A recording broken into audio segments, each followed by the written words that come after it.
Spinoza, le côté obscur du pardon. Que vous devez connaître. Avez-vous déjà pardonné à quelqu'un qui vous a profondément blessé pour ensuite le regretter amèrement? Avez-vous déjà ressenti qu'en pardonnant, vous trahissiez votre propre dignité, votre propre valeur? Imaginez un philosophe si dangereux que les Juifs, les catholiques et les protestants se sont unis pour la première fois dans l'histoire uniquement pour condamner ses idées. Un homme si menaçant pour les structures de pouvoir qu'il a été excommunié à l'âge de 23 ans avec une malédiction si violente qu'elle résonne encore à travers les siècles. Baruch Spinoza possédait une vision si révolutionnaire du pardon qu'elle détruit littéralement tout ce qu'on vous a enseigné depuis votre enfance sur la moralité, la culpabilité et la rédemption. Et si je vous disais que le pardon, cette vertu que la société exalte et que les religions imposent, n'est en réalité qu'un piège sophistiqué qui vous emprisonne dans un cycle de faiblesse et de soumission. Mais avant de plonger dans ces vérités dérangeantes qui vont bouleverser complètement votre vision du monde, si vous aimez les histoires qui inspirent et qui défient vos convictions les plus profondes, n'oubliez pas de vous abonner à cette chaîne et d'activer la cloche de notification pour ne manquer aucun contenu explosif sur la philosophie. Dites-moi aussi dans les commentaires de quel pays vous regardez cette vidéo et à quelle heure vous la découvrez.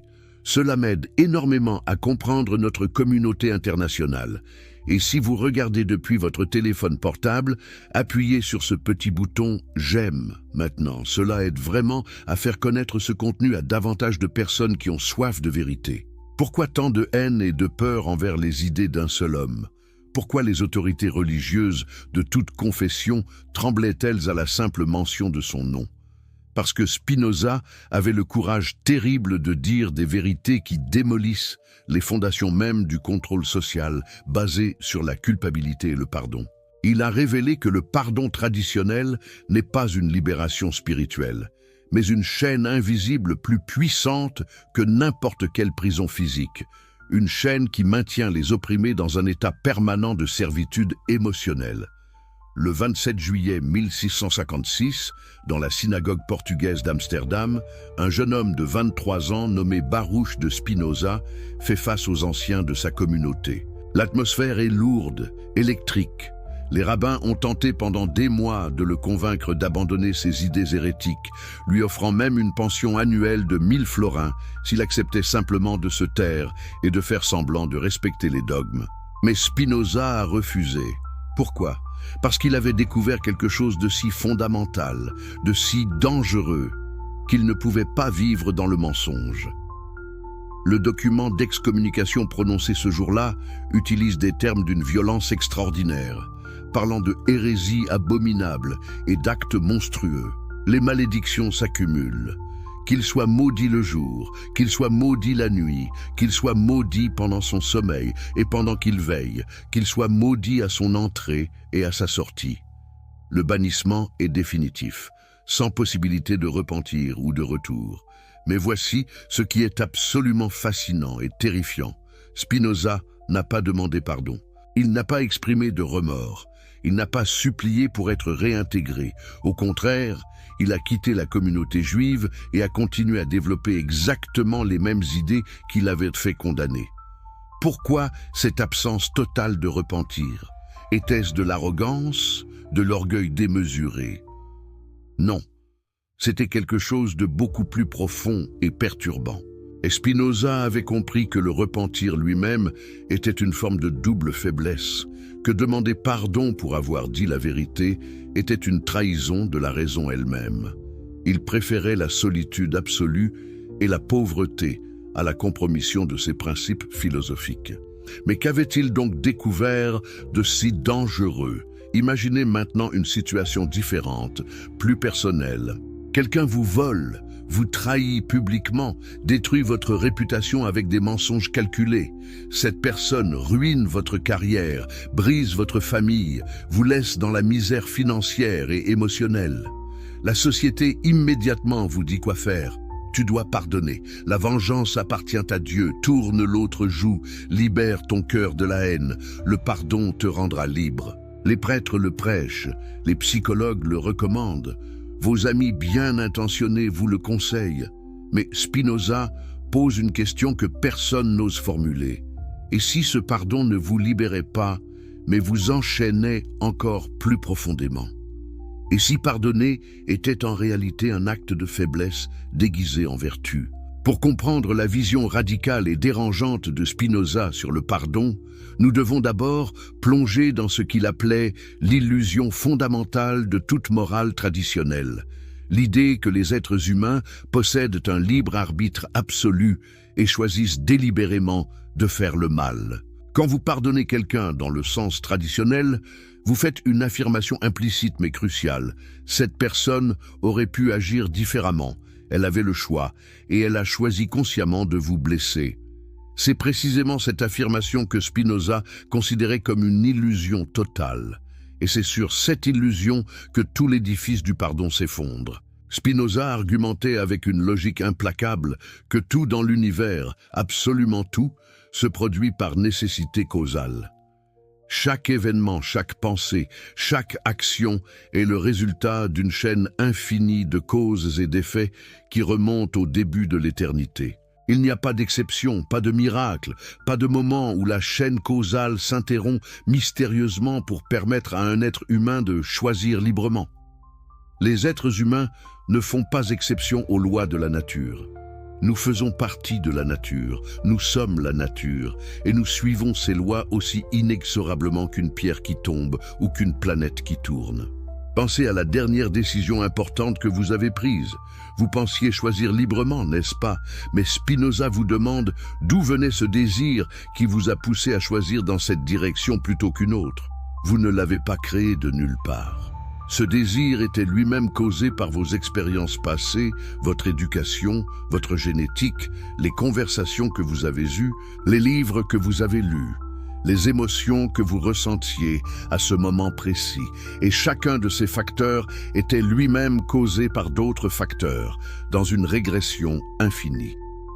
Vous êtes conscient de vos désirs, mais vous êtes ignorant de leurs causes. Et c'est cette ignorance des causes qui crée l'illusion du libre arbitre. Spinoza utilisait une analogie brillante et troublante. Si une pierre lancée dans les airs possédait soudainement la conscience, elle croirait qu'elle vole de sa propre volonté, qu'elle choisit sa trajectoire librement. Elle sentirait son mouvement de l'intérieur et penserait « Je décide de voler vers le haut maintenant, je choisis de redescendre ». Mais nous, observateurs externes, nous savons que la pierre suit simplement les lois de la physique. Elle n'a aucun choix. Son mouvement est entièrement déterminé par la force initiale, l'angle de lancement, la gravité, la résistance de l'air. Selon Spinoza, nous, les êtres humains, sommes exactement comme cette pierre consciente. Nous sentons nos actions de l'intérieur et nous croyons choisir. Mais en réalité, nous suivons nos propres lois de la nature aussi inexorablement que la pierre suit les siennes. Maintenant, appliquons cette logique dévastatrice au concept de pardon. Quand quelqu'un vous trahit, vous vole, vous blesse, cette personne agissait selon sa nature à ce moment précis, déterminée par une infinité de causes, compte tenu de sa génétique, de son éducation, de ses expériences de vie, de son état émotionnel, des circonstances exactes, des pensées qui traversaient son esprit. Compte tenu de tout cela, cette personne ne pouvait littéralement pas agir autrement. Elle n'avait pas plus de choix de vous blesser que vous n'avez le choix de faire battre votre cœur ou de digérer votre nourriture. Vous voyez où cela nous mène? Si personne ne peut vraiment choisir ses actions parce que tout est déterminé par une nécessité causale, alors personne n'est vraiment coupable dans un sens moral absolu. La culpabilité morale présuppose que la personne aurait pu faire autrement, mais a choisi de mal agir. Mais s'il n'y a pas de véritable choix, il n'y a pas de véritable culpabilité. Et s'il n'y a pas de véritable culpabilité, que signifie le pardon? Vous ne pouvez pas pardonner à quelqu'un d'avoir fait quelque chose qu'il ne pouvait pas éviter de faire. Ce serait comme pardonner à un lion d'avoir tué une gazelle ou pardonner à un ouragan d'avoir détruit votre maison. Ces événements sont simplement des expressions de la nature, suivant ses lois nécessaires. C'est ici que le philosophe Vladimir Jankélévitch a identifié ce qu'il a appelé le problème du pardon total, chez Spinoza. Si nous comprenons vraiment et complètement les causes qui ont déterminé une personne à agir comme elle l'a fait, le pardon devient simultanément universel et vide de sens. Universel parce que tout le monde devrait être pardonné, puisque personne n'est vraiment coupable. Vide de sens parce qu'il n'y a rien à pardonner. Personne n'a vraiment commis de faute morale. Ils ont simplement exprimé leur nature déterminée. Mais attendez, voici où le côté véritablement sombre de cette philosophie se révèle. Si tout le monde doit être pardonné, parce que personne n'a de véritable libre arbitre et donc de véritable culpabilité, qu'advient-il de la justice ? Comment pouvons-nous justifier la punition des criminels si ce qu'ils ont fait n'était que l'expression nécessaire de leur nature déterminée ? Comment peut-on enfermer un meurtrier s'il ne pouvait littéralement pas faire autrement que de tuer ? N'est-ce pas profondément injuste de punir quelqu'un pour quelque chose qu'il ne pouvait pas éviter ? Spinoza était parfaitement conscient de ce problème terrifiant. Sa solution, et c'est là que sa philosophie devient vraiment dangereuse et troublante, était de séparer complètement la question du pardon personnel et émotionnel de la question de la justice sociale et de la punition. Il argumentait que même si personne n'est coupable dans un sens métaphysique absolu, la société a toujours le droit et même le devoir de punir ceux qui violent ses lois. Pourquoi ? Non pas parce qu'ils méritent la punition dans un sens moral transcendant, mais simplement parce que la punition est nécessaire pour maintenir l'ordre social et protéger les citoyens. Réfléchissez à l'implication glaciale de cette vision. La justice, selon Spinoza, n'a rien à voir avec donner aux gens ce qu'ils méritent moralement. C'est simplement un mécanisme pragmatique, un outil de contrôle social. Nous punissons les criminels, non pas parce qu'ils sont moralement coupables, mais parce que ne pas les punir permettrait plus de crimes et déstabiliserait la société. C'est une vision purement utilitariste et calculatrice de la justice, dépouillée de toute dimension morale ou spirituelle. Le criminel n'est pas un pécheur qui a besoin de rédemption. Il est simplement un élément dysfonctionnel du système social qui doit être neutralisé ou réparé. Mais voici ce qui est encore plus troublant. Cette philosophie crée un paradoxe insoluble.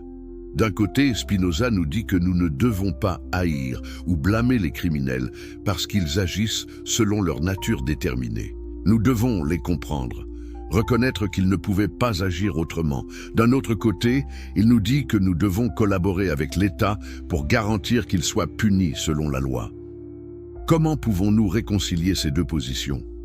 Comment pouvons-nous simultanément considérer quelqu'un comme non coupable métaphysiquement, mais justement punissable socialement ?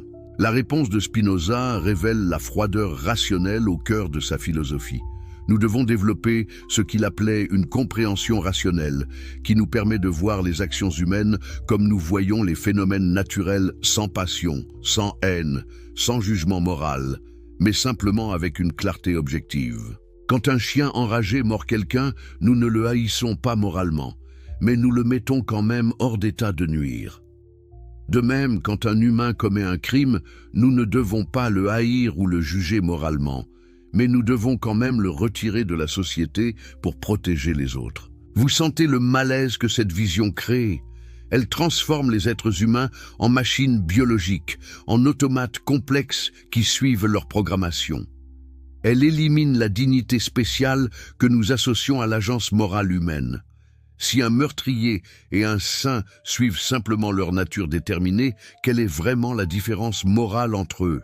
La seule différence devient purement pragmatique et sociale. L'un est utile à la société, l'autre est dangereux. Mais il n'y a pas de différence morale intrinsèque, pas de véritable bien et mal, seulement des expressions différentes de la nécessité naturelle. Et le pardon, dans tout cela, il se transforme en quelque chose de radicalement différent de sa conception traditionnelle. Le pardon spinoziste n'est pas un acte moral de grâce où vous décidez généreusement de libérer quelqu'un de sa dette envers vous. C'est simplement l'atteinte d'un état de compréhension rationnelle où vous reconnaissez que la personne qui vous a blessé ne pouvait pas faire autrement et où vous cessez de nourrir des émotions passives comme la haine ou le ressentiment parce que ces émotions ne font que vous affaiblir sans rien changer au passé.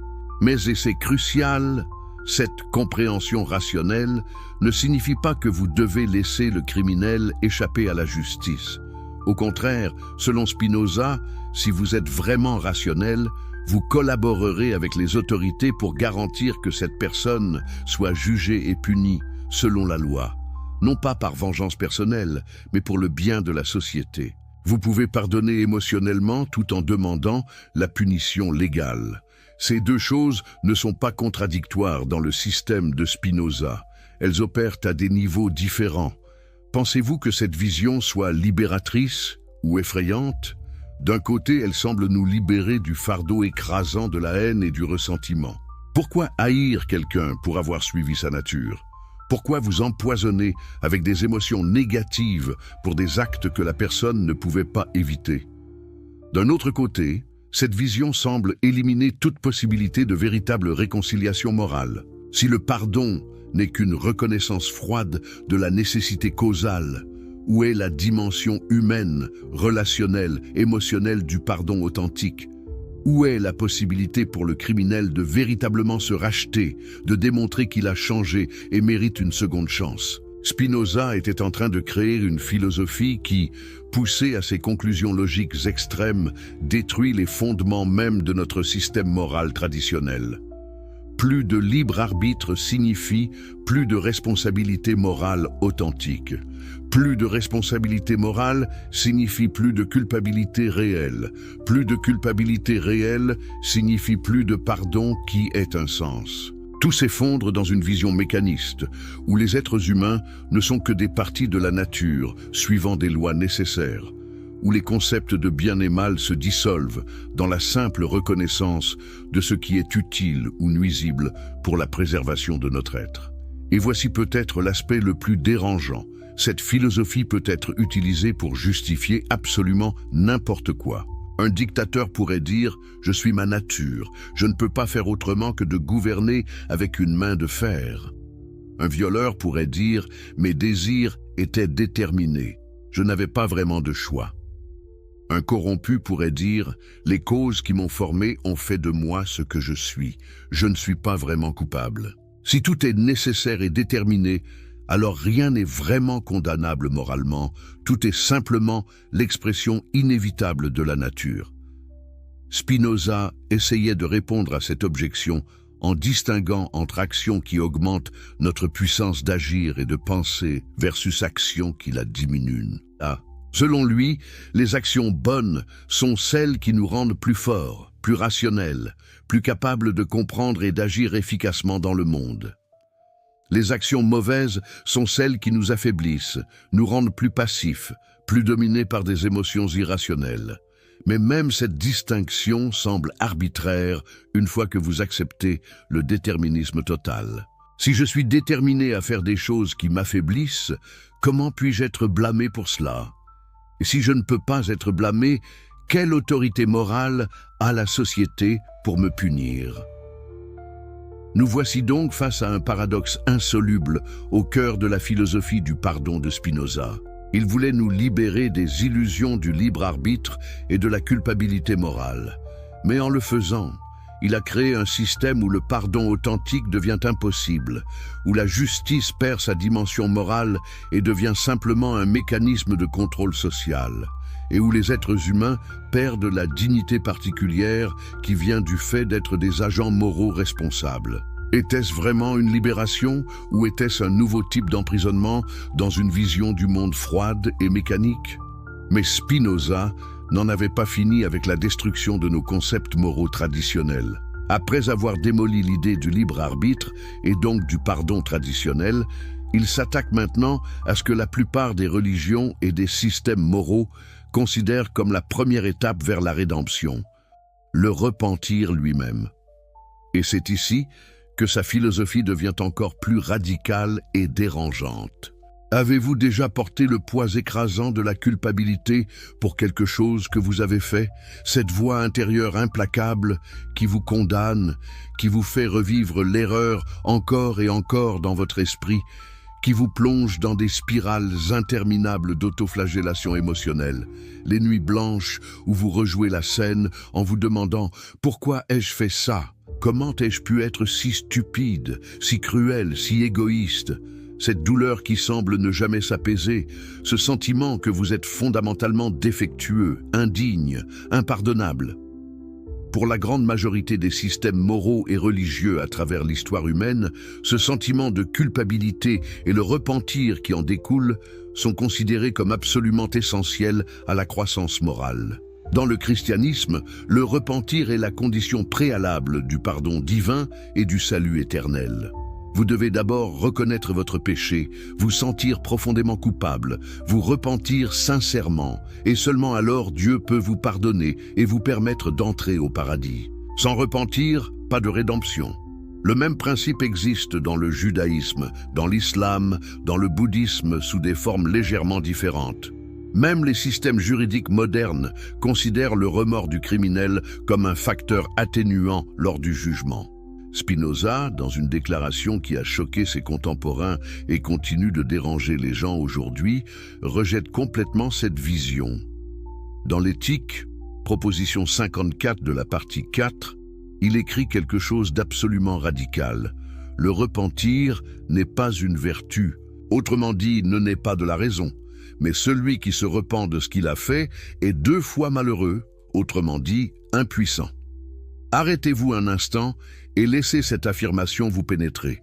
Spinoza ne dit pas simplement que le repentir est inutile ou exagéré. Il dit que c'est activement nuisible, que c'est une double faiblesse, que c'est quelque chose dont nous devrions nous débarrasser complètement.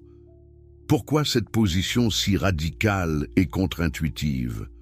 Pour comprendre, nous devons plonger dans la psychologie des émotions selon Spinoza.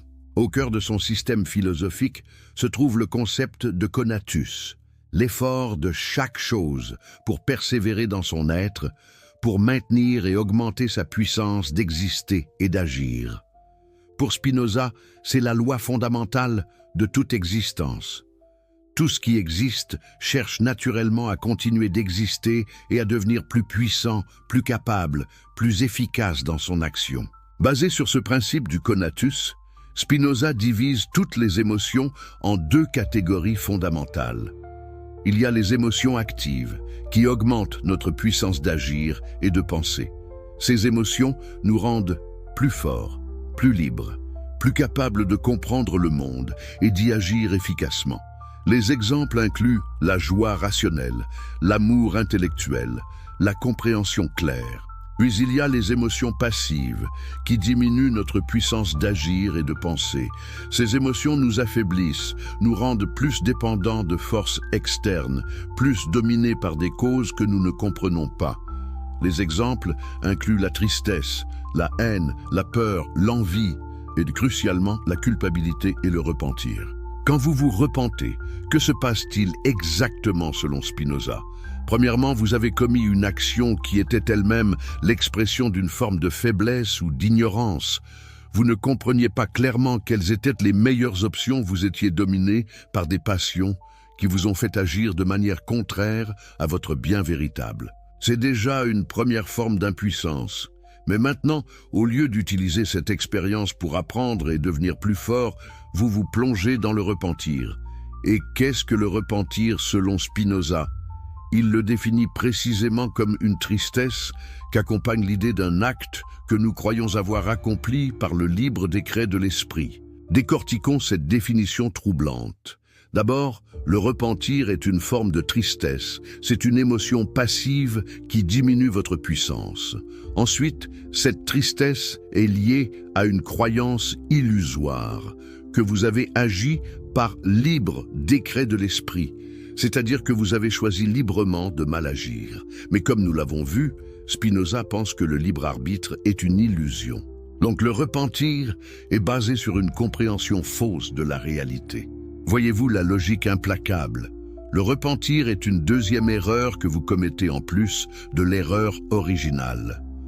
Première erreur, vous avez agi de manière ignorante ou faible, dominé par des passions que vous ne compreniez pas clairement. Deuxième erreur, Maintenant, vous vous plongez dans une tristesse inutile qui vous affaiblit encore plus, basée sur l'illusion que vous avez choisi librement de mal agir, alors qu'en réalité votre action était déterminée par des causes que vous ne contrôliez pas. Vous êtes donc 2 fois malheureux ou 2 fois impuissant, comme le dit Spinoza. Imaginez un homme qui trahit sa femme. Selon la morale traditionnelle, il devrait se sentir terriblement coupable, se repentir profondément, supplier le pardon. Mais Spinoza dirait, cette trahison était l'expression de la nature de cet homme à ce moment précis, déterminé par son éducation, ses désirs, ses faiblesses, les circonstances. Il ne pouvait littéralement pas faire autrement compte, tenu de qui il était et de la situation. Maintenant, s'il se plonge dans la culpabilité et le repentir, il ne fait qu'ajouter une tristesse inutile à une situation déjà mauvaise. Cette tristesse ne répare pas la trahison, elle ne change pas le passé. Elle affaiblit simplement l'homme encore plus, le rendant moins capable d'agir rationnellement pour corriger la situation. Alors, que devrait faire cet homme selon Spinoza ? Au lieu de se perdre dans le repentir, il devrait utiliser sa raison pour comprendre pourquoi il a agi ainsi. Quelles étaient les causes, quelles faiblesses de caractère, quels désirs mal compris, quelles circonstances l'ont conduit à cette action. Avec cette compréhension claire, il peut ensuite prendre des mesures pratiques pour réparer les dommages causés et restructurer sa vie de manière à éviter de répéter la même erreur. Cette approche est active, rationnelle, orientée vers le futur. Le repentir, en revanche, est passif, irrationnel, fixé sur un passé qui ne peut être changé. Cela semble logique et même libérateur à première vue, n'est-ce pas ? Pourquoi se torturer avec la culpabilité quand vous pourriez utiliser cette énergie de manière productive ? Mais attendez, voici où le côté vraiment sombre de cette philosophie émerge. Si nous éliminons complètement le repentir et la culpabilité, qu'advient-il de notre humanité, de notre capacité à nous connecter moralement avec ceux que nous avons blessés ? Le repentir authentique, même s'il est douloureux, remplit des fonctions psychologiques et sociales cruciales. Quand quelqu'un que vous aimez vous blesse et montre ensuite un repentir sincère, cela vous indique qu'il reconnaît votre douleur, qu'il valorise votre relation, qu'il est prêt à changer. Le repentir crée un pont émotionnel entre l'offenseur et la victime. C'est un acte de vulnérabilité, une reconnaissance que vous avez violé vos propres standards moraux et que vous en êtes profondément affecté.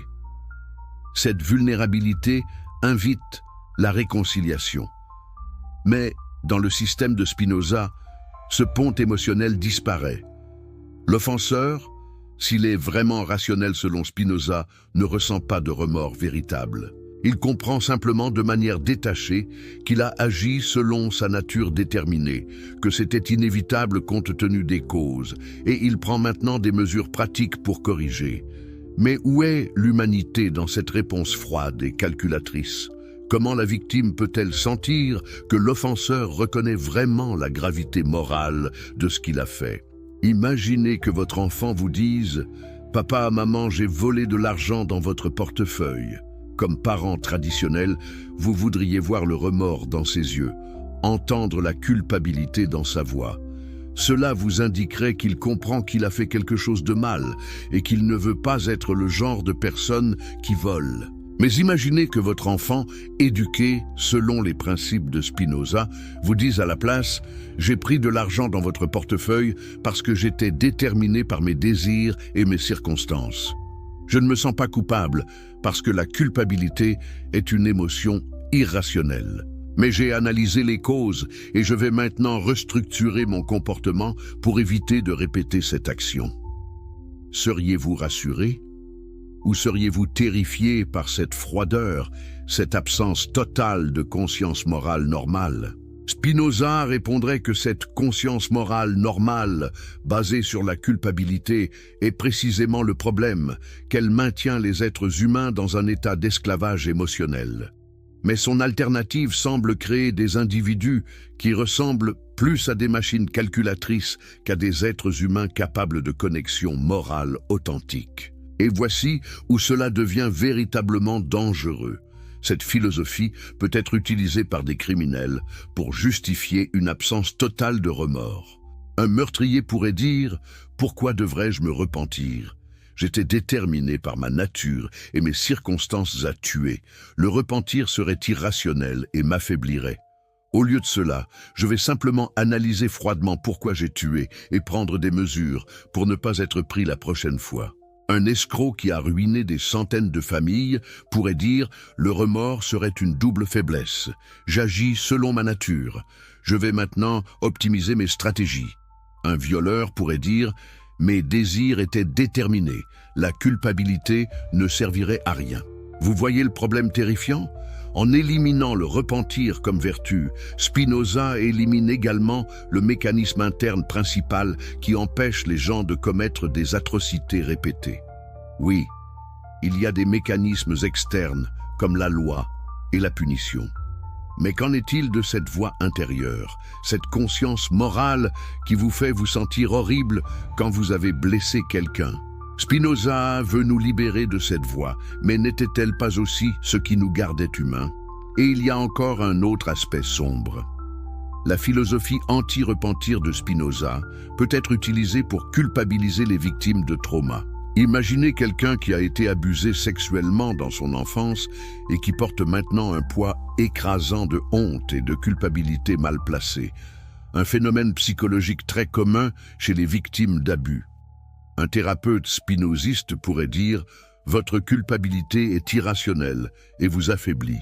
Cessez de vous repentir pour quelque chose qui était déterminé. » Mais ce qui pourrait sembler être un conseil libérateur est en réalité profondément problématique parce qu'il traite les émotions humaines complexes comme de simples erreurs logiques à corriger. Le trauma n'est pas résolu en déclarant simplement que les émotions sont irrationnelles. Les émotions humaines, même les plus douloureuses, ont des significations profondes et des fonctions psychologiques. La culpabilité d'une victime d'abus, bien qu'elle soit objectivement non méritée, remplit souvent une fonction protectrice. Elle donne à la victime un sentiment illusoire de contrôle. Si c'était ma faute, alors je peux empêcher que ça se reproduise en changeant mon comportement. Simplement déclarer cette émotion irrationnelle et essayer de l'éliminer par un raisonnement froid peut être psychologiquement destructeur. Spinoza créait donc une philosophie qui, tout en prétendant nous libérer de la tyrannie, de la culpabilité et du repentir, créait en réalité de nouveaux problèmes peut-être aussi graves. Elle déshumanise les offenseurs en éliminant leur capacité à un remords authentique. Elle effraie les victimes en leur disant que leurs émotions de culpabilité sont simplement des erreurs logiques. Elle peut être utilisée pour justifier l'absence de conscience morale chez les criminels. Et fondamentalement, elle transforme les êtres humains de créatures morales capables de véritable croissance spirituelle en machines rationnelles qui optimisent froidement leur comportement basé sur des calculs de puissance.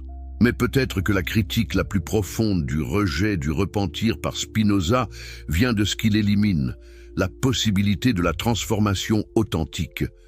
Dans la vision traditionnelle, le repentir est le premier pas vers le changement réel. Quand vous ressentez profondément et viscéralement que vous avez fait quelque chose de terrible, quand cette douleur vous pénètre jusqu'à l'âme, cela crée une motivation puissante pour changer qui vous êtes au niveau le plus fondamental. Ce n'est pas simplement un ajustement comportemental calculé, c'est une transformation de l'identité elle-même. Sans cette capacité au repentir profond, les humains deviennent incapables de véritables métamorphoses morales. Ils peuvent ajuster leur comportement par calcul rationnel, mais ils ne peuvent pas devenir fondamentalement différents dans leur être moral le plus profond. Et n'est-ce pas précisément cette capacité à la transformation profonde qui fait de nous des êtres humains plutôt que des animaux ou des machines? Spinoza, dans sa quête pour nous libérer de la double impuissance du repentir, nous a-t-il privés de ce qui rend possible notre croissance morale la plus profonde? Qu'arrive-t-il quand une société entière décide d'adopter le pardon comme valeur suprême? Est-ce que cela crée vraiment un monde plus juste et plus pacifique, comme on nous le promet depuis des siècles? ou est-ce que cela crée quelque chose de beaucoup plus sinistre? Un système où les puissants peuvent commettre des atrocités en sachant que les faibles seront toujours pressés de pardonner. Avant d'aller plus loin dans ces révélations qui vont complètement transformer votre compréhension du pardon et de la moralité, si vous appréciez ce genre de contenu qui remettent en question tout ce qu'on vous a enseigné, n'oubliez pas de vous abonner à la chaîne et d'activer la cloche pour ne rien manquer. Et dites-moi dans les commentaires de quel pays me regardez-vous en ce moment. À quelle heure découvrez-vous cette vidéo? J'adore savoir où se trouve notre communauté à travers le monde. Et si vous êtes sur votre téléphone portable en ce moment, appuyez sur le bouton « J'aime ». Cela m'aide énormément à faire découvrir ce contenu à plus de personnes qui cherchent la vérité. Spinoza nous force maintenant à affronter une question que personne ne veut poser. Et si le pardon, tel qu'il est prêché par les religions et imposé par la société, n'était qu'un instrument de contrôle social, un outil brillamment conçu pour maintenir les opprimés dans un état de soumission permanente? Pensez-y un instant. Qui sont ceux à qui on demande toujours de pardonner? Ce ne sont pas les riches, pas les puissants, pas les oppresseurs. Non, ce sont toujours les pauvres, les exploités, les victimes, les faibles à qui l'on dit « Tu dois pardonner ». La vengeance n'est pas la solution. Libère ton cœur de la haine. Imaginez un système d'esclavage. Les maîtres fouettent les esclaves, les violents, les séparent de leur famille, les travaillent jusqu'à la mort. Et que dit l'Église aux esclaves? Pardonnez à vos maîtres, supportez vos souffrances avec patience.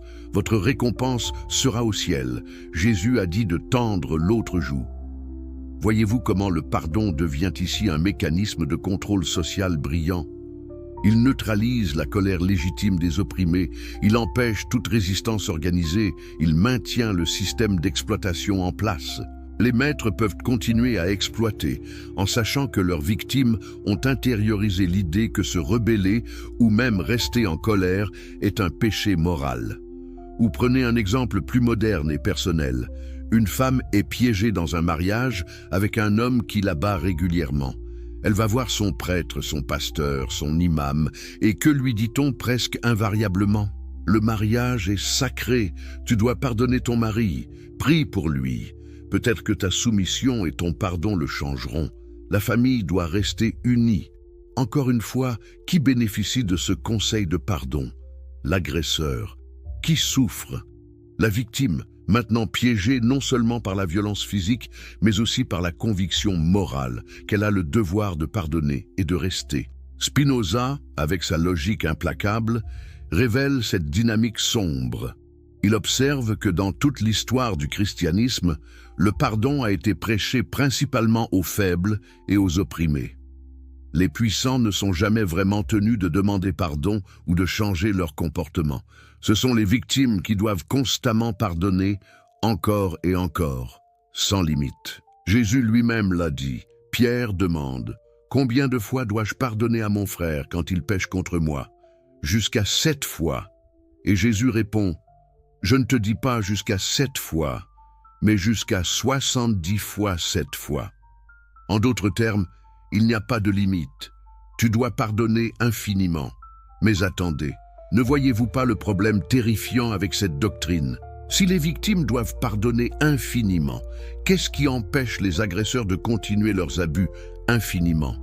Si je sais que tu vas me pardonner à chaque fois que je te blesse, où est mon incitation à arrêter de te blesser? Le pardon illimité ne crée-t-il pas les conditions parfaites pour l'abus illimité? C'est exactement ce que Spinoza voulait exposer. Il argumentait que cette doctrine chrétienne du pardon infini n'était pas une sagesse divine révélée, mais une stratégie politique brillante pour maintenir les masses dans un état de passivité et de soumission. Quand vous convainquez les gens que la plus haute vertu est de pardonner leurs oppresseurs, vous avez créé un système auto-entretenu d'oppression. Les victimes s'oppressent elles-mêmes à travers leur propre sens du devoir moral de pardonner. Mais la vision de Spinoza devient encore plus radicale et troublante quand il examine ce qui devrait se passer dans une société civilisée. Contrairement à ce qu'on pourrait attendre, Spinoza ne dit pas que nous devrions simplement éliminer le pardon et le remplacer par la vengeance. Non, sa solution est beaucoup plus froide, plus calculée et potentiellement plus dangereuse. Il fait une distinction absolument cruciale entre deux types de pardon qui sont constamment confondus dans le discours moral ordinaire. Le premier type est ce que nous pourrions appeler le pardon émotionnel ou psychologique. C'est le travail intérieur que vous faites pour éliminer la haine, le ressentiment et le désir de vengeance de votre cœur. Selon Spinoza, ceci est non seulement acceptable, mais absolument nécessaire si vous voulez vivre sous la guidance de la raison. Pourquoi? Parce que la haine, le ressentiment et le désir de vengeance sont tous des affects passifs qui diminuent votre puissance d'agir et de penser. Quand vous haïssez quelqu'un qui vous a blessé, cette personne continue à exercer un pouvoir sur vous. Elle continue à vous contrôler à travers l'émotion négative qu'elle a implantée en vous. Pensez à quelqu'un qui vous a profondément trahi il y a des années. Si vous passez encore aujourd'hui des heures à ruminer cette trahison, à ressentir de la colère brûlante, à fantasmer sur la vengeance, qui souffre vraiment? Pas le traître. Lui, il vit peut-être sa vie tranquillement, totalement inconscient de votre tourment. C'est vous qui souffrez. C'est votre santé qui se détériore. C'est votre capacité à être heureux et productif qui est compromise. La haine est comme boire du poison et espérer que l'autre personne en meure. C'est une forme d'autodestruction déguisée en justice. Donc, selon Spinoza, vous devriez absolument travailler à éliminer ces émotions toxiques de votre système. Mais, et c'est crucial, la manière de le faire n'est pas à travers un acte de volonté ou de grâce spirituelle. C'est à travers la compréhension rationnelle. Quand vous comprenez vraiment les causes qui ont déterminé la personne à vous trahir, sa psychologie, son histoire, ses faiblesses, les circonstances, vous cessez naturellement de haïr. Non pas parce que vous avez décidé de pardonner dans un sens moral, mais simplement parce que vous voyez maintenant que cette personne agissait selon sa nature déterminée, tout comme un orage ou un tremblement de terre. Mais voici où la philosophie de Spinoza prend un tournant véritablement sombre et autoritaire. Ce premier type de pardon, l'élimination de la haine personnelle, ne doit jamais être confondu avec le deuxième type, le pardon au sens de libérer quelqu'un des conséquences légales et sociales de ses actions. Et c'est ici que Spinoza devient absolument inflexible et même terrifiant. Il argumentait que dans une société civile bien organisée, les citoyens ordinaires n'ont absolument aucune autorité morale pour accorder ce deuxième type de pardon. Selon Spinoza, quand un crime est commis dans une société civilisée, ce n'est pas seulement un tort privé contre la victime individuelle. C'est une violation de l'ordre social lui-même, une attaque contre les lois qui protègent tout le monde. Par conséquent, le droit de punir et donc le droit de pardonner ou d'atténuer la punition n'appartient pas à la victime individuelle. Il appartient uniquement à l'État, aux autorités légalement constituées pour administrer la justice. Vous voyez où cela nous mène. Imaginez que quelqu'un vous attaque violemment dans la rue et vous blesse gravement. Selon Spinoza, même si vous avez personnellement éliminé toute haine de votre cœur et atteint un état de compréhension rationnelle, vous n'avez toujours pas le droit moral de dire « je pardonne à mon agresseur », laissez-le partir sans punition. Pourquoi? Parce que permettre aux criminels d'échapper à la justice affaiblit l'ordre social et met d'autres personnes en danger. Le crime n'était pas seulement contre vous personnellement, c'était contre la société entière. Plus encore, Spinoza argue que si vous êtes vraiment rationnel et vraiment vertueux, vous avez le devoir positif de collaborer avec les autorités pour garantir que votre agresseur soit traduit devant un juge et puni selon la loi. Il va jusqu'à dire que c'est un acte de charité et de piété de garantir que les malfaiteurs soient punis. Comment peut s'être de la charité de punir? La logique de Spinoza est froide, mais cohérente. Si vous aimez vraiment votre prochain, vous devez protéger la société des éléments dangereux. Permettre à un criminel d'échapper à la justice par un pardon mal placé n'est pas de la bonté, c'est de la complicité dans le mal futur qu'il commettra contre d'autres victimes. Cette vision semble complètement contradictoire à première vue, n'est-ce pas? Comment pouvez-vous simultanément ne pas haïr quelqu'un parce que vous comprenez rationnellement qu'il agissait selon sa nature déterminée et exiger qu'il soit puni? Comment pouvez-vous avoir de la compassion pour quelqu'un et en même temps insister pour qu'il soit emprisonné ou exécuté? La réponse de Spinoza révèle la froideur glaciale au cœur de sa philosophie morale. Selon lui, la punition n'a rien à voir avec la haine ou le désir de vengeance. C'est simplement un mécanisme social nécessaire, aussi impersonnel et inévitable qu'un mécanisme physique. Quand vous mettez un criminel en prison, ce n'est pas parce que vous le haïssez ou parce qu'il mérite de souffrir dans un sens métaphysique. C'est simplement parce que la société a besoin de se protéger. C'est comme mettre un chien enragé en cage. Vous ne le faites pas par haine du chien, mais par nécessité pratique de protéger les autres. Mais ne voyez-vous pas les implications terrifiantes de cette vision? Spinoza est en train de créer une philosophie où la justice devient complètement dépersonnalisée et mécanisée. Le criminel n'est plus un agent moral qui a fait de mauvais choix et qui a besoin de rédemption. Il est simplement un dysfonctionnement dans la machine sociale qui doit être réparé ou retiré. La victime n'a plus aucune agence sur comment répondre à son traumatisme. L'État monopolise complètement le pouvoir de décider qui sera puni et comment. Imaginez les abus que ce système peut permettre. Dans un État totalitaire, le gouvernement pourrait dire « Le pardon individuel n'a aucune validité morale, seul l'État peut décider du pardon. » Et l'État a décidé que tous les dissidents doivent être punis au maximum de la loi, même si leurs victimes les ont personnellement pardonnés. Les familles de victimes qui veulent la réconciliation plutôt que la vengeance n'ont aucun poids moral dans le système de Spinoza. Seule la volonté de l'État compte. Ou considérer les implications pour la justice restaurative, ce mouvement moderne où victimes et offenseurs se rencontrent, dialoguent, cherchent la réconciliation et la guérison plutôt que simplement la punition. Tout ce mouvement serait considéré comme immoral selon les principes stricts de Spinoza. Si une femme violée dit « J'ai pardonné mon violeur et je ne veux pas qu'il aille en prison, je veux qu'il reçoive un traitement psychologique », Spinoza dirait que cette femme n'a pas le droit moral de faire ce choix. Elle trahit la société en permettant à un criminel dangereux de potentiellement échapper à une punition adéquate. Mais attendez, la position de Spinoza devient encore plus complexe et troublante quand nous examinons l'exception qu'il fait à sa propre règle. Après avoir argumenté si fortement que le pardon et la non-résistance au mal sont irrationnels et immoraux dans une société civilisée, il admet soudainement qu'il y a des circonstances où Jésus et le prophète Jérémie avaient raison de conseiller de tendre l'autre joue et de ne pas résister au mal. Mais cette exception révèle quelque chose d'encore plus sombre sur sa philosophie morale.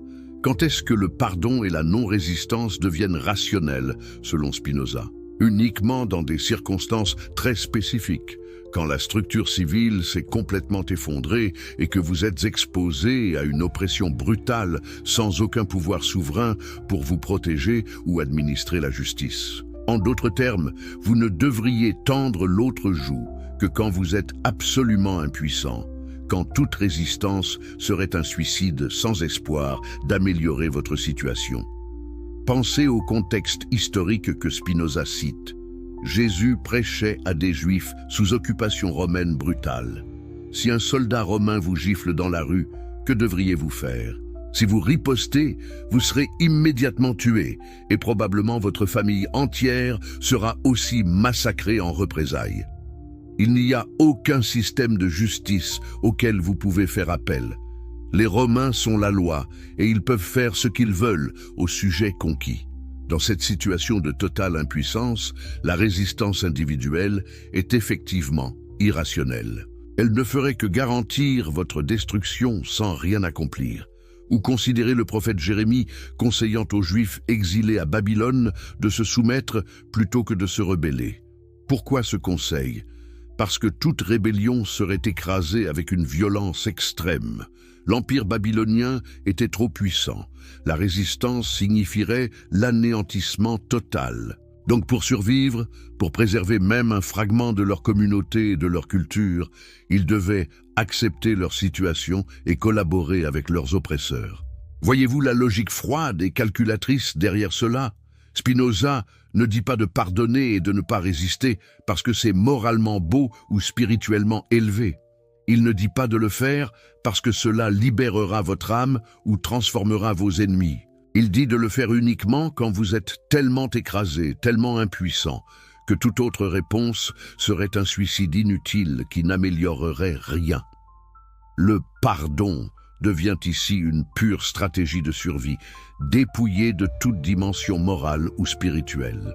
Cette exception révèle quelque chose de profondément troublant sur le système éthique de Spinoza. Il est complètement situationnel et basé uniquement sur des calculs de pouvoir. Les mêmes actions, pardonner, résister, punir, sont vertueuses ou vicieuses uniquement en fonction de leurs effets sur votre puissance d'exister et d'agir dans des circonstances spécifiques. Il n'y a pas de principes moraux absolus, pas de commandement qui s'applique dans toutes les situations. Il n'y a que des évaluations pragmatiques de ce qui augmente ou diminue votre pouvoir dans un contexte donné. Dans une société avec des lois fonctionnelles, punir les criminels est rationnel et pardonner est irrationnel, parce que cela affaiblit l'ordre social. Mais sous une oppression brutale sans espoir, résister est irrationnel et se soumettre est rationnel, parce que résister vous détruit sans rien accomplir. La moralité n'est pas basée sur des principes transcendants de bien et de mal, mais sur des calculs froids de ce qui préserve et augmente votre existence dans des circonstances données. Est-ce vraiment de la sagesse morale ou est-ce simplement un égoïsme sophistiqué déguisé en philosophie rationnelle? Quand tout comportement est justifié uniquement par référence à ce qui augmente votre pouvoir personnel, où est la place pour le véritable sacrifice moral, pour faire ce qui est juste même quand c'est difficile ou dangereux? Imaginez les implications effrayantes. Un collaborateur dans un régime nazi pourrait dire « J'étais rationnel selon Spinoza, j'étais impuissant face à un système totalitaire écrasant. Résister aurait signifié ma mort sans rien changer. Donc, j'ai choisi de me soumettre et même de collaborer pour préserver mon existence. » C'était la chose rationnelle à faire. Selon la logique stricte de Spinoza, ce raisonnement serait parfaitement valide. Il n'y a pas de place pour dire que certains actes sont moralement interdits, même s'ils augmentent votre pouvoir de survie. Ou considérer un homme faible dans une société violente. Il pourrait justifier de devenir l'esclave volontaire d'un homme puissant, faisant n'importe quoi qu'on lui demande, même des actes horribles, parce que c'est sa meilleure stratégie de survie. Selon Spinoza, tant que cela préserve son existence, c'est rationnel. Mais où est la dignité humaine dans cette vision? Où est l'idée qu'il y a des choses qu'on ne devrait jamais faire, peu importe les conséquences personnelles? La philosophie de Spinoza semble éliminer complètement la possibilité de l'héroïsme moral véritable. Le choix de faire ce qui est juste, même quand cela diminue votre pouvoir, ou même met votre vie en danger. Les martyrs qui sont morts plutôt que de renoncer à leurs convictions, les résistants qui ont combattu des régimes oppressifs, même sans espoir de victoire, les gens qui sacrifient leur propre bien-être pour protéger les autres, tous seraient considérés comme irrationnels dans le système de Spinoza. Ils diminuaient leur propre puissance d'exister, donc ils agissaient de manière vicieuse plutôt que vertueuse. Mais peut-être que la critique la plus profonde de cette exception spinoziste au tendre l'autre joue est qu'elle transforme ce qui était censé être un enseignement spirituel, élevé en un simple pragmatisme cynique. Quand Jésus dit de tendre l'autre joue, il ne le dit pas seulement parce que résister serait inefficace. Il le dit comme une déclaration radicale d'amour, même pour vos ennemis, comme un refus de permettre au mal de vous transformer en quelqu'un de violent, comme une confiance que Dieu finira par apporter la justice, même si vous ne pouvez pas. Il y a une beauté et une dignité dans cette vision originale, même si on n'est pas chrétien. C'est une déclaration que votre humanité et votre intégrité morale sont plus importantes que votre survie physique, que certaines valeurs transcendent l'instinct de autopréservation. Mais Spinoza dépouille complètement cette dimension transcendante. Pour lui, tendre l'autre joue n'est qu'une stratégie de survie que vous adoptez quand vous n'avez pas d'autre choix. Dès que vous avez du pouvoir, vous devriez l'abandonner et punir vos ennemis. Cette réduction du sublime au pragmatique, du spirituel au calculé, du transcendant au mécanique, n'est-ce pas exactement ce qui rend la philosophie de Spinoza si troublante? Elle promet de nous libérer des illusions, mais elle le fait en éliminant tout ce qui rend la vie humaine digne d'être vécue, le sens, le but, la possibilité du sacrifice héroïque, l'idée que certaines choses sont sacrées, même si elles diminuent notre pouvoir matériel. Et maintenant, nous arrivons peut-être à l'aspect le plus fondamental et le plus destructeur de la philosophie de Spinoza sur le pardon, sa destruction totale des concepts de culpabilité et de responsabilité morale. Parce qu'en fin de compte, toutes ces idées radicales sur le pardon découlent d'une conviction philosophique encore plus radicale, que personne n'est jamais vraiment coupable de quoi que ce soit, parce que le libre arbitre est une totale illusion. Êtes-vous vraiment responsable de vos actions? Quand vous mentez, trichez, trahissez, blessez, êtes-vous vraiment la source libre et autonome de ces actes? Ou êtes-vous simplement une partie de la nature, suivant des lois causales aussi rigides que celles qui gouvernent les pierres et les planètes? C'est la question vertigineuse que Spinoza nous force à affronter, et sa réponse détruit absolument tout notre système moral traditionnel. Selon Spinoza, chaque pensée que vous avez, chaque désir que vous ressentez, chaque décision que vous prenez est le résultat absolument nécessaire d'une chaîne causale infinie que vous ne contrôlez pas. Vous n'êtes pas un petit dieu avec un pouvoir magique de causalité inconditionnée. Vous êtes une partie de la nature, soumise aux mêmes lois de cause à effet que tout le reste. Votre génétique fut déterminée par vos parents. Votre éducation et votre culture vous furent imposées sans votre consentement. Vos expériences de vie vous sont arrivées à travers une série de causes que vous n'avez pas choisies. Et toutes ces influences convergent pour créer exactement les désirs, les pensées et les actions qui émergent de vous.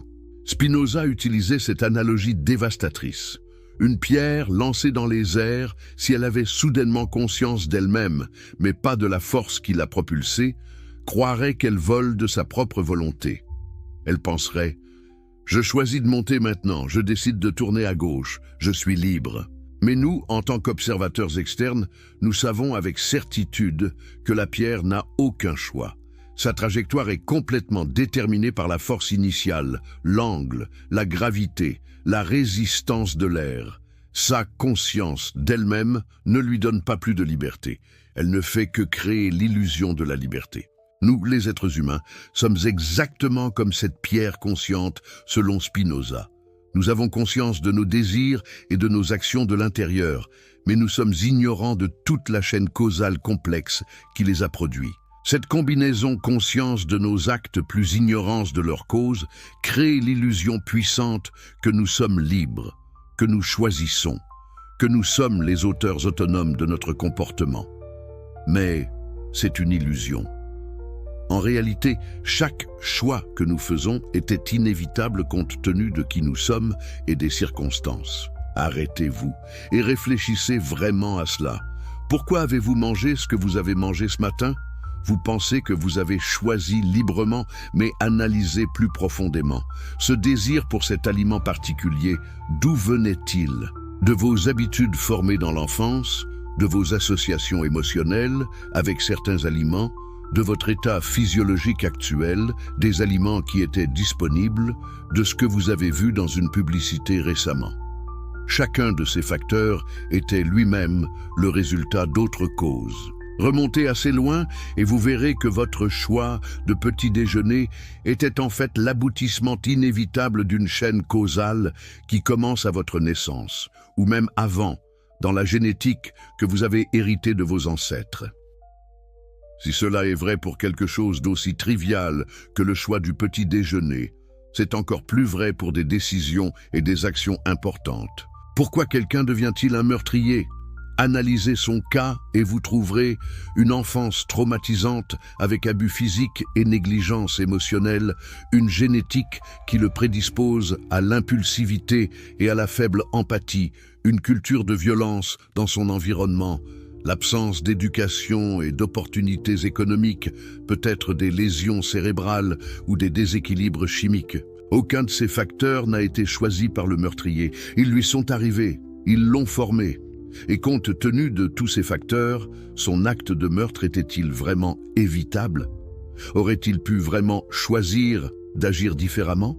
C'est ici que la logique de Spinoza devient absolument implacable et terrifiante. Si tout est déterminé par des causes antécédentes, si personne n'a vraiment le pouvoir de choisir librement entre des alternatives réelles, alors personne n'est vraiment coupable dans le sens moral traditionnel. La culpabilité morale présuppose que vous auriez pu agir autrement, mais que vous avez choisi de mal agir. Mais s'il n'y avait littéralement aucune possibilité d'agir autrement compte tenu de toutes les causes qui vous déterminaient, comment pouvez-vous être considéré comme coupable? C'est comme blâmer l'eau de couler vers le bas, ou blâmer le feu de brûler. Ces choses suivent simplement leur nature, exprimant les lois naturelles qui les gouvernent. Selon Spinoza, les êtres humains ne sont pas différents. Quand un homme vole, il suit simplement sa nature à ce moment, déterminé par sa cupidité, sa désespération financière, ses valeurs morales faibles et une myriade d'autres causes. Il ne pourrait littéralement pas agir autrement compte tenu de qui il était et de sa situation. Donc le blâmer moralement n'a pas plus de sens que de blâmer moralement un lion d'avoir tué une gazelle. Mais si personne n'est vraiment coupable, que devient le pardon? Vous ne pouvez pas pardonner à quelqu'un pour quelque chose qu'il ne pouvait pas éviter. Pardonner implique que la personne a commis une faute morale qu'elle aurait pu faire autrement. Mais si tout est nécessaire et déterminé, il n'y a pas de vraie faute morale. Il n'y a que des événements naturels, certains bénéfiques pour nous et d'autres nuisibles, mais aucun mal dans un sens moral absolu. Cette vision détruit complètement les fondements de notre système de justice morale. Pensez aux implications dévastatrices. Si un homme viole et tue votre fille, la philosophie de Spinoza vous dit que cet homme n'est pas vraiment moralement coupable. Il était simplement déterminé par sa nature et ses circonstances à commettre cet acte horrible. Blâmer sa nature pathologique n'a pas plus de sens que de blâmer un virus pour causer une maladie. C'est simplement ce que cette nature fait. Comment pouvez-vous accepter cela? Comment une victime peut-elle accepter qu'il n'y a pas de véritable justice morale possible parce que son violeur n'était pas vraiment coupable? Cette philosophie semble enlever aux victimes même la consolation que leur agresseur est moralement mauvais et mérite la punition. Non, l'agresseur suivait juste sa nature déterminée, il était simplement malchanceux d'avoir une nature pathologique. Et qu'en est-il de la responsabilité personnelle? Si je suis déterminé à être paresseux, pourquoi devrais-je faire un effort pour changer? Je suis juste ma nature. Si je suis déterminé à être égoïste et menteur, pourquoi devrais-je lutter contre cela? C'est simplement ce que je suis, compte tenu de toutes les causes qui m'ont formé.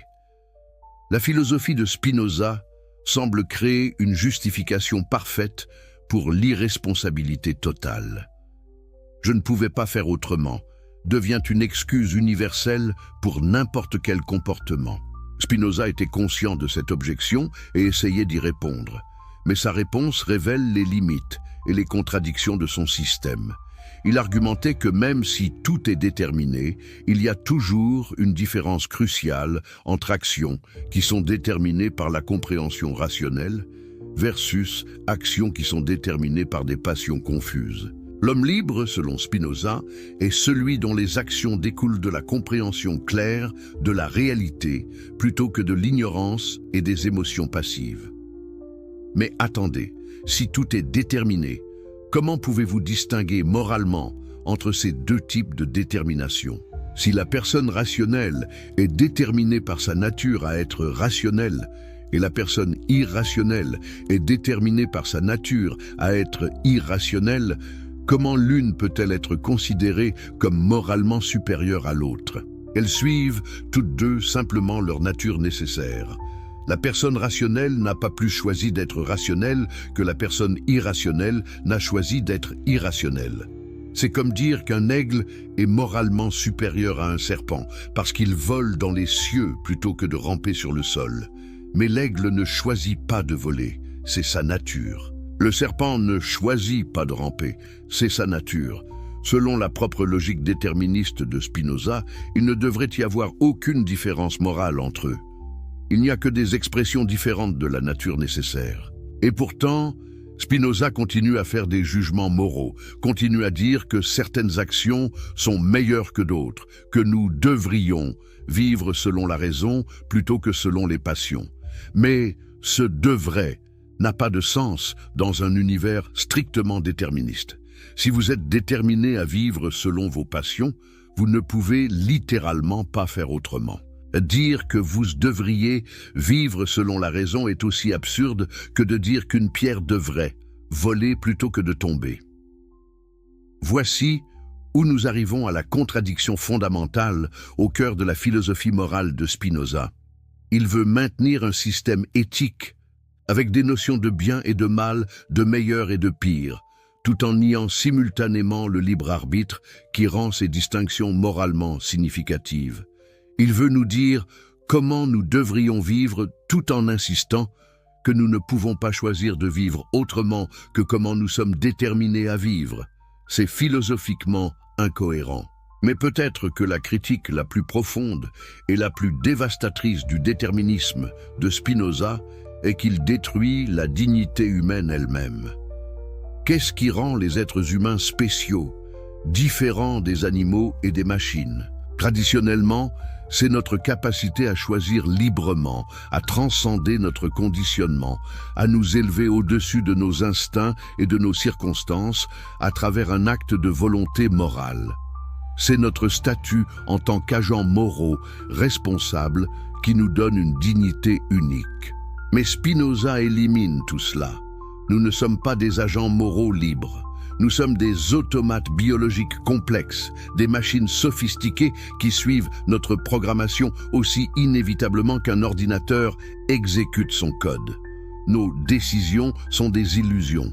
Notre responsabilité est une fiction. Notre culpabilité est un malentendu des processus causaux qui nous ont produits. Dans cette vision, qu'est-ce qui sépare vraiment un être humain d'un robot avancé? Le robot est programmé pour effectuer certaines actions en réponse à certains inputs.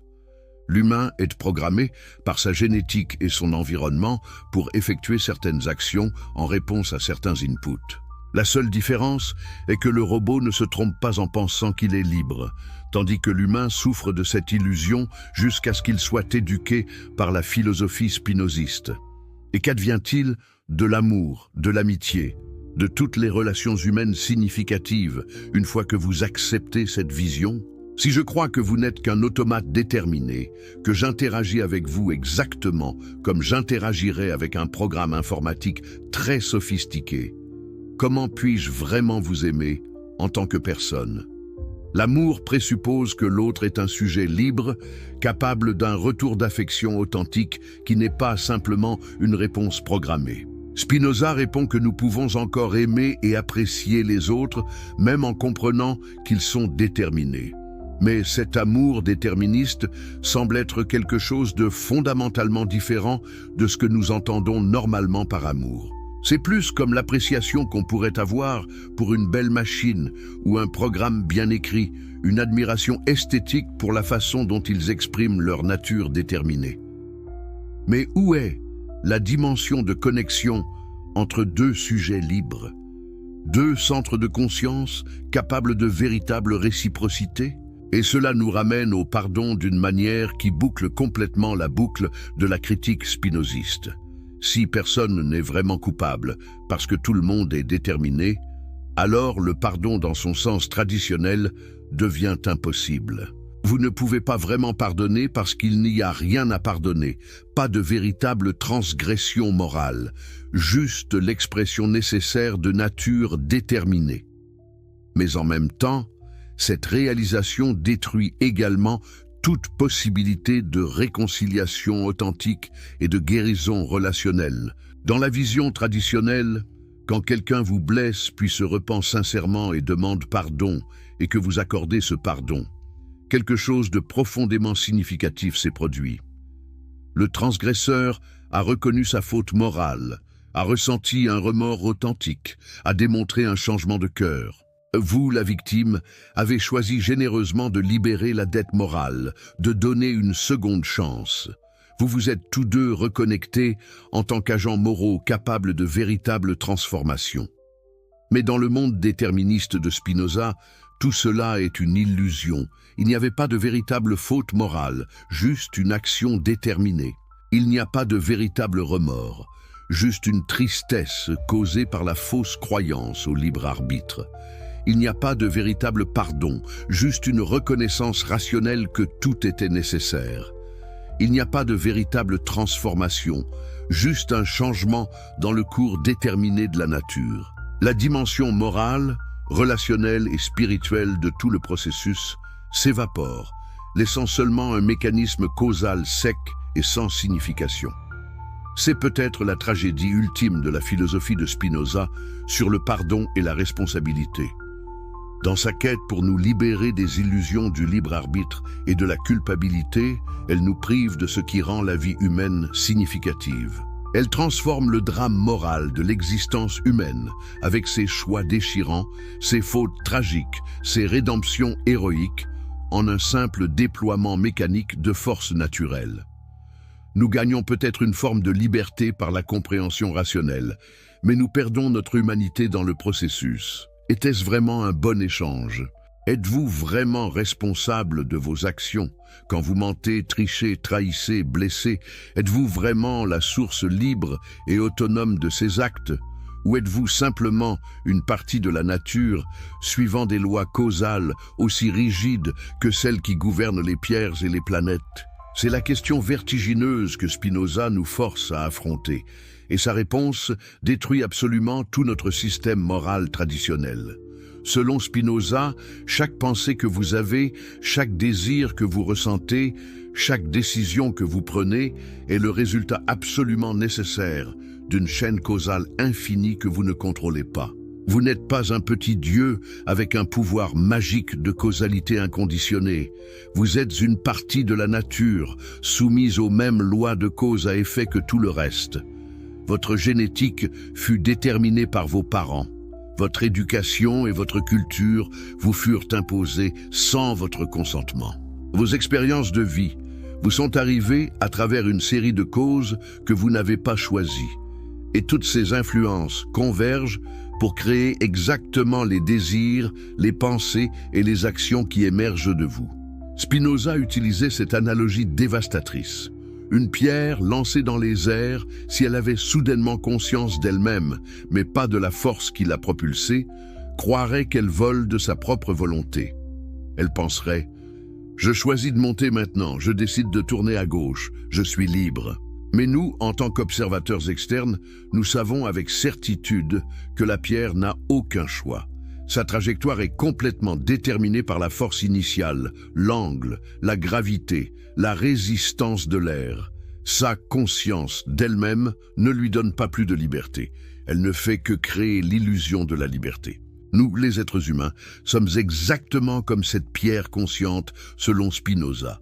Nous avons conscience de nos désirs et de nos actions de l'intérieur, mais nous sommes ignorants de toute la chaîne causale complexe qui les a produits. Cette combinaison conscience de nos actes plus ignorance de leur cause crée l'illusion puissante que nous sommes libres, que nous choisissons, que nous sommes les auteurs autonomes de notre comportement. Mais c'est une illusion. En réalité, chaque choix que nous faisons était inévitable compte tenu de qui nous sommes et des circonstances. Arrêtez-vous et réfléchissez vraiment à cela. Pourquoi avez-vous mangé ce que vous avez mangé ce matin? Vous pensez que vous avez choisi librement, mais analysez plus profondément. Ce désir pour cet aliment particulier, d'où venait-il? De vos habitudes formées dans l'enfance, de vos associations émotionnelles avec certains aliments, de votre état physiologique actuel, des aliments qui étaient disponibles, de ce que vous avez vu dans une publicité récemment. Chacun de ces facteurs était lui-même le résultat d'autres causes. Remontez assez loin et vous verrez que votre choix de petit déjeuner était en fait l'aboutissement inévitable d'une chaîne causale qui commence à votre naissance, ou même avant, dans la génétique que vous avez héritée de vos ancêtres. Si cela est vrai pour quelque chose d'aussi trivial que le choix du petit déjeuner, c'est encore plus vrai pour des décisions et des actions importantes. Pourquoi quelqu'un devient-il un meurtrier? Analysez son cas et vous trouverez une enfance traumatisante avec abus physiques et négligence émotionnelle, une génétique qui le prédispose à l'impulsivité et à la faible empathie, une culture de violence dans son environnement, l'absence d'éducation et d'opportunités économiques, peut-être des lésions cérébrales ou des déséquilibres chimiques. Aucun de ces facteurs n'a été choisi par le meurtrier. Ils lui sont arrivés, ils l'ont formé. Et compte tenu de tous ces facteurs, son acte de meurtre était-il vraiment évitable? Aurait-il pu vraiment choisir d'agir différemment? C'est ici que la logique de Spinoza devient absolument implacable et terrifiante. Si tout est déterminé par des causes antécédentes, si personne n'a vraiment le pouvoir de choisir librement entre des alternatives réelles, alors personne n'est vraiment coupable dans le sens moral traditionnel. La culpabilité morale présuppose que vous auriez pu agir autrement, mais que vous avez choisi de mal agir. Mais s'il n'y avait littéralement aucune possibilité d'agir autrement compte tenu de toutes les causes qui vous déterminaient, comment pouvez-vous être considéré comme coupable? C'est comme blâmer l'eau de couler vers le bas, ou blâmer le feu de brûler. Ces choses suivent simplement leur nature, exprimant les lois naturelles qui les gouvernent. Selon Spinoza, les êtres humains ne sont pas différents. Quand un homme vole, il suit simplement sa nature à ce moment, déterminé par sa cupidité, sa désespération financière, ses valeurs morales faibles et une myriade d'autres causes. Il ne pourrait littéralement pas agir autrement compte tenu de qui il était et de sa situation. Donc le blâmer moralement n'a pas plus de sens que de blâmer moralement un lion d'avoir tué une gazelle. Mais si personne n'est vraiment coupable, que devient le pardon? Vous ne pouvez pas pardonner à quelqu'un pour quelque chose qu'il ne pouvait pas éviter. Pardonner implique que la personne a commis une faute morale qu'elle aurait pu faire autrement. Mais si tout est nécessaire et déterminé, il n'y a pas de vraie faute morale. Il n'y a que des événements naturels, certains bénéfiques pour nous et d'autres nuisibles, mais aucun mal dans un sens moral absolu. Cette vision détruit complètement les fondements de notre système de justice morale. Pensez aux implications dévastatrices. Si un homme viole et tue votre fille, la philosophie de Spinoza vous dit que cet homme n'est pas vraiment moralement coupable. Il était simplement déterminé par sa nature et ses circonstances à commettre cet acte horrible. Blâmer sa nature pathologique n'a pas plus de sens que de blâmer un virus pour causer une maladie. C'est simplement ce que cette nature fait. Comment pouvez-vous accepter cela? Comment une victime peut-elle accepter qu'il n'y a pas de véritable justice morale possible parce que son violeur n'était pas vraiment coupable? Cette philosophie semble enlever aux victimes même la consolation que leur agresseur est moralement mauvais et mérite la punition. Non, l'agresseur suivait juste sa nature déterminée, il était simplement malchanceux d'avoir une nature pathologique. Et qu'en est-il de la responsabilité personnelle? Si je suis déterminé à être paresseux, pourquoi devrais-je faire un effort pour changer? Je suis juste ma nature. Si je suis déterminé à être égoïste et menteur, pourquoi devrais-je lutter contre cela? C'est simplement ce que je suis, compte tenu de toutes les causes qui m'ont formé. La philosophie de Spinoza semble créer une justification parfaite pour l'irresponsabilité totale. « Je ne pouvais pas faire autrement » devient une excuse universelle pour n'importe quel comportement. Spinoza était conscient de cette objection et essayait d'y répondre. Mais sa réponse révèle les limites et les contradictions de son système. Il argumentait que même si tout est déterminé, il y a toujours une différence cruciale entre actions qui sont déterminées par la compréhension rationnelle versus actions qui sont déterminées par des passions confuses. L'homme libre, selon Spinoza, est celui dont les actions découlent de la compréhension claire de la réalité plutôt que de l'ignorance et des émotions passives. Mais attendez, si tout est déterminé, comment pouvez-vous distinguer moralement entre ces deux types de détermination? Si la personne rationnelle est déterminée par sa nature à être rationnelle, et la personne irrationnelle est déterminée par sa nature à être irrationnelle, comment l'une peut-elle être considérée comme moralement supérieure à l'autre? Elles suivent toutes deux simplement leur nature nécessaire. La personne rationnelle n'a pas plus choisi d'être rationnelle que la personne irrationnelle n'a choisi d'être irrationnelle. C'est comme dire qu'un aigle est moralement supérieur à un serpent parce qu'il vole dans les cieux plutôt que de ramper sur le sol. Mais l'aigle ne choisit pas de voler, c'est sa nature. Le serpent ne choisit pas de ramper, c'est sa nature.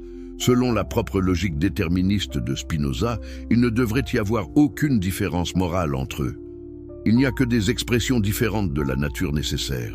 Et pourtant, Spinoza continue à faire des jugements moraux, continue à dire que certaines actions sont meilleures que d'autres, que nous devrions vivre selon la raison plutôt que selon les passions. Mais ce « devrait » n'a pas de sens dans un univers strictement déterministe. Si vous êtes déterminé à vivre selon vos passions, vous ne pouvez littéralement pas faire autrement. Dire que vous devriez vivre selon la raison est aussi absurde que de dire qu'une pierre devrait voler plutôt que de tomber. Voici où nous arrivons à la contradiction fondamentale au cœur de la philosophie morale de Spinoza.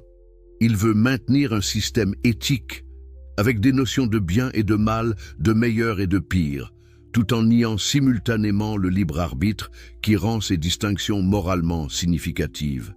Il veut nous dire comment nous devrions vivre tout en insistant que nous ne pouvons pas choisir de vivre autrement que comment nous sommes déterminés à vivre. C'est philosophiquement incohérent. Mais peut-être que la critique la plus profonde et la plus dévastatrice du déterminisme de Spinoza est qu'il détruit la dignité humaine elle-même. Qu'est-ce qui rend les êtres humains spéciaux, différents des animaux et des machines? Traditionnellement, c'est notre capacité à choisir librement, à transcender notre conditionnement, à nous élever au-dessus de nos instincts et de nos circonstances à travers un acte de volonté morale. C'est notre statut en tant qu'agents moraux, responsables, qui nous donne une dignité unique. Mais Spinoza élimine tout cela. Nous ne sommes pas des agents moraux libres. Nous sommes des automates biologiques complexes, des machines sophistiquées qui suivent notre programmation aussi inévitablement qu'un ordinateur exécute son code. Nos décisions sont des illusions. Notre responsabilité est une fiction. Notre culpabilité est un malentendu des processus causaux qui nous ont produits.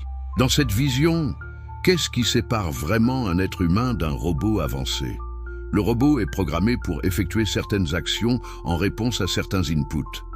L'humain est programmé par sa génétique et son environnement pour effectuer certaines actions en réponse à certains inputs. La seule différence est que le robot ne se trompe pas en pensant qu'il est libre, tandis que l'humain souffre de cette illusion jusqu'à ce qu'il soit éduqué par la philosophie spinoziste. Et qu'advient-il de l'amour, de l'amitié, de toutes les relations humaines significatives une fois que vous acceptez cette vision? Si je crois que vous n'êtes qu'un automate déterminé, que j'interagis avec vous exactement comme j'interagirais avec un programme informatique très sophistiqué, comment puis-je vraiment vous aimer en tant que personne? L'amour présuppose que l'autre est un sujet libre, capable d'un retour d'affection authentique qui n'est pas simplement une réponse programmée. Spinoza répond que nous pouvons encore aimer et apprécier les autres, même en comprenant qu'ils sont déterminés. Mais cet amour déterministe semble être quelque chose de fondamentalement différent de ce que nous entendons normalement par amour. C'est plus comme l'appréciation qu'on pourrait avoir pour une belle machine ou un programme bien écrit, une admiration esthétique pour la façon dont ils expriment leur nature déterminée. Mais où est la dimension de connexion entre deux sujets libres, deux centres de conscience capables de véritable réciprocité? Et cela nous ramène au pardon d'une manière qui boucle complètement la boucle de la critique spinoziste. Si personne n'est vraiment coupable parce que tout le monde est déterminé, alors le pardon dans son sens traditionnel devient impossible. Vous ne pouvez pas vraiment pardonner parce qu'il n'y a rien à pardonner, pas de véritable transgression morale, juste l'expression nécessaire de nature déterminée. Mais en même temps, cette réalisation détruit également toute possibilité de réconciliation authentique et de guérison relationnelle. Dans la vision traditionnelle, quand quelqu'un vous blesse puis se repent sincèrement et demande pardon et que vous accordez ce pardon, quelque chose de profondément significatif s'est produit. Le transgresseur a reconnu sa faute morale, a ressenti un remords authentique, a démontré un changement de cœur. Vous, la victime, avez choisi généreusement de libérer la dette morale, de donner une seconde chance. Vous vous êtes tous deux reconnectés en tant qu'agents moraux capables de véritable transformation. Mais dans le monde déterministe de Spinoza, tout cela est une illusion. Il n'y avait pas de véritable faute morale, juste une action déterminée. Il n'y a pas de véritable remords, juste une tristesse causée par la fausse croyance au libre arbitre. Il n'y a pas de véritable pardon, juste une reconnaissance rationnelle que tout était nécessaire.